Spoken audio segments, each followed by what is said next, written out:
Something was wrong the moment he tried to leave the hearing early. You could feel it in the room.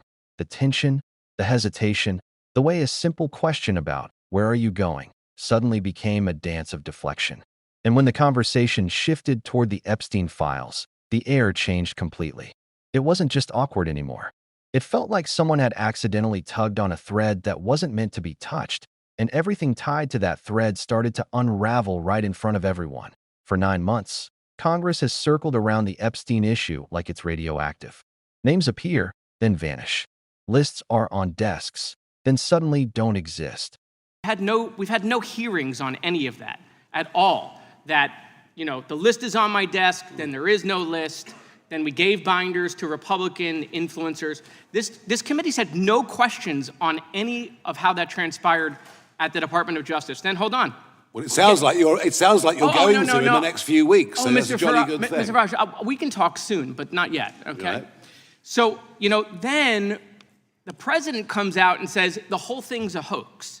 He blasts his own base. He blames Barack Obama. I mean, he hasn't been president for a very long time. Republicans then in committee vote against the release in the Rules Committee. Then Republicans refuse to go back in the Rules Committee because they're getting blasted for their vote, getting crushed by their own base. Congress leaves a day early. Then the administration sends the Deputy Attorney General to meet with Maxwell in jail. He happens to be Trump's former personal attorney. She says something favorable about the president. Miraculously, she gets transferred to a minimum security prison. The president starts talking about how he has the right to pardon her if he wanted to. The leaks to the Wall Street Journal then stop. We come back from break. We have the Massey petition. Comer does a document dump where 97% of these documents are already public. How long has he had those documents? Why hasn't he released them for the last 6 weeks? Does it the day of the vote. Then Republicans drop a non-binding resolution trying to kill the Massey discharge petition. The White House said passing the Massey discharge petition is a hostile act. Wow. That's a lot of distraction and deflection and misinformation. Wait, passing a discharge petition to release the Epstein files, the White House said would be a hostile act. Nope, we have no questions about that. But why?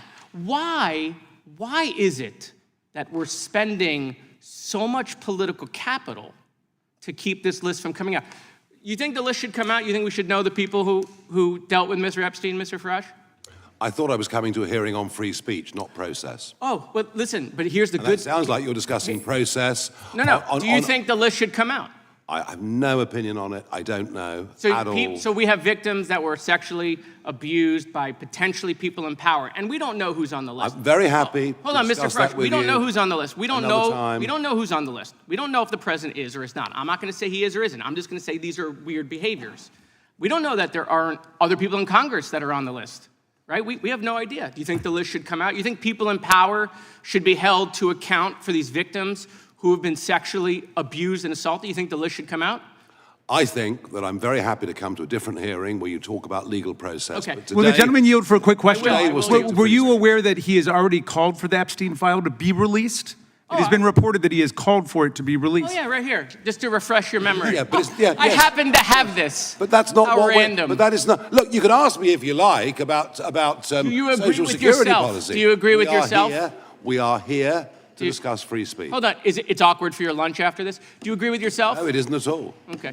Mr. Chairman, I'm just curious. This committee has jurisdiction over the Department of Justice. Yeah. Why have we allowed Comer to cover this up for the last couple of months? As I said, why is this committee not taking said jurisdiction? 6 weeks ago that we will have the FBI director in, we will have the attorney general in, and we are doing that in 2 weeks. You can go through that whole list. That whole list, you can do whatever you want to do with, I got lots of questions for the FBI director, including the whistleblower who came forward and told him that Adam Schiff leaked classified information. I want to ask him about that as well as the issues you all want to ask him about. That's why he's coming, so we can ask all these questions and follow the process, as Mr. Farage just talked about. Mr. The Chairman, gentleman from Virginia. Unanimous consent. Unanimous consent?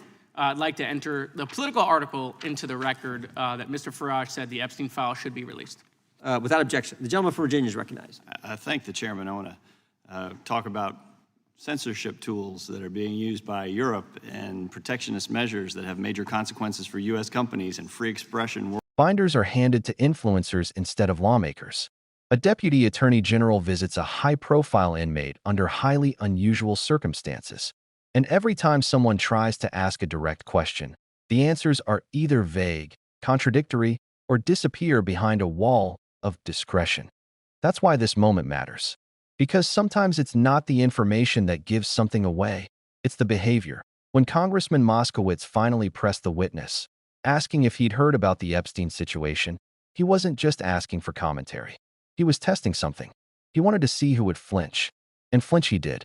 The refusal to discuss, the insistence that he was only here for UK matters, the dodging, the shifting, the sudden unwillingness to explain even where he was heading after the hearing. It all created a feeling that there was a lot more going on behind the scenes than anyone wanted to admit. And here's where the timeline gets messy.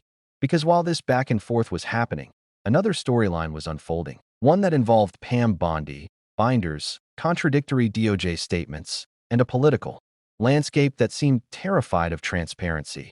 Pam Bondi had apparently given a group of Republican influencers a binder labeled Part 1 of the Epstein files.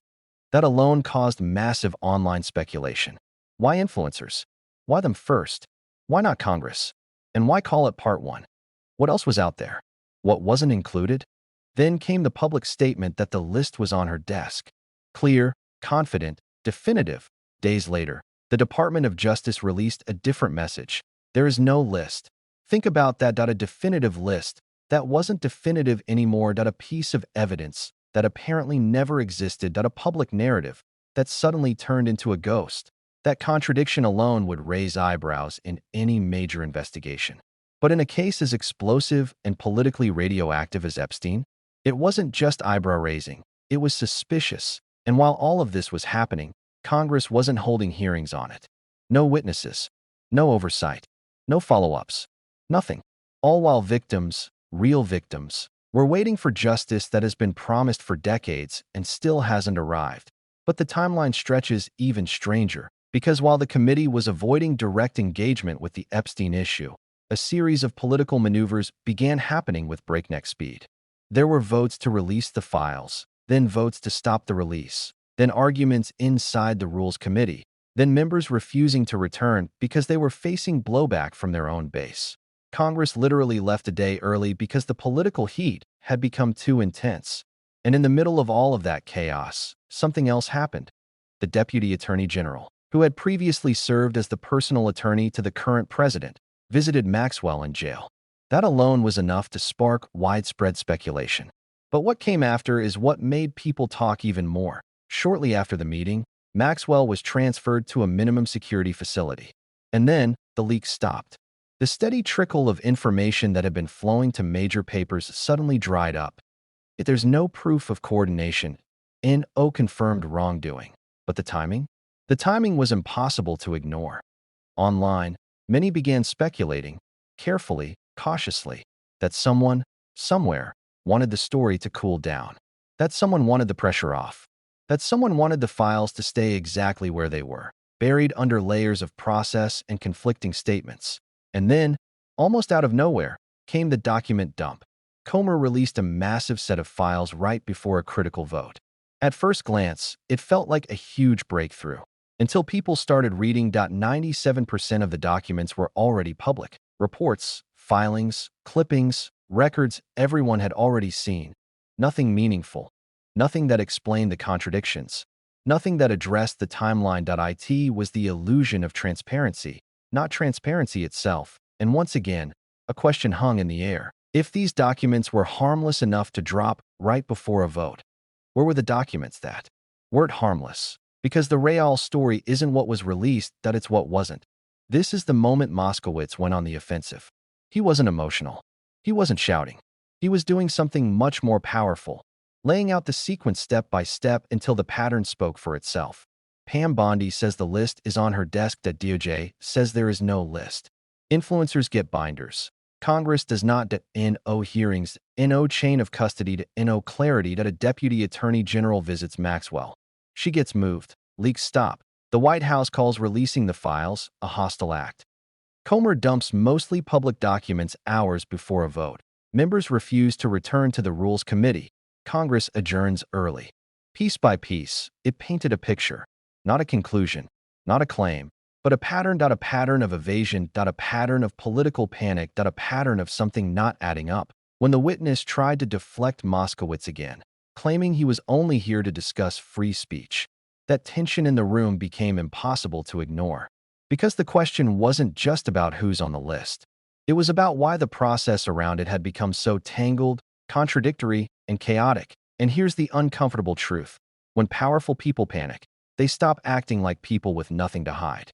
They start acting like people afraid of what might come out. No one knows what's actually inside the unreleased material. No one knows what conversations have happened behind closed doors. No one knows what the missing 3% contains. But everything surrounding it, the timing, the contradictions, the evasions, the visits, the chaos, raises questions that the public has every right to ask. Rumors suggest that some of the unnamed records may include individuals with extremely high-profile political, financial, or international connections. Reports claim that some internal advisors worry the release could create a political earthquake. And online, people speculate about why the list has become so guarded, so confusing, so inconsistent. Not facts, not proof, but undeniable curiosity fueled by undeniable weirdness. The victims, who endured real trauma, have waited decades for answers. And every delay, every contradiction, every procedural sidestep chips away at whatever trust they still have left. That's why this story matters.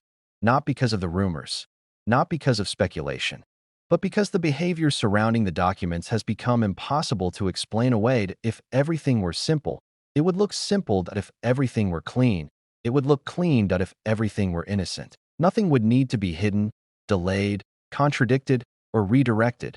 But instead, we get silence, confusion, and a trail of unanswered questions. Something is happening behind the scenes. Maybe it's incompetence, maybe it's fear, maybe it's protection, maybe it's politics. But the worst mistake anyone can make is pretending nothing unusual is happening at all. Victims deserve answers. The public deserves clarity.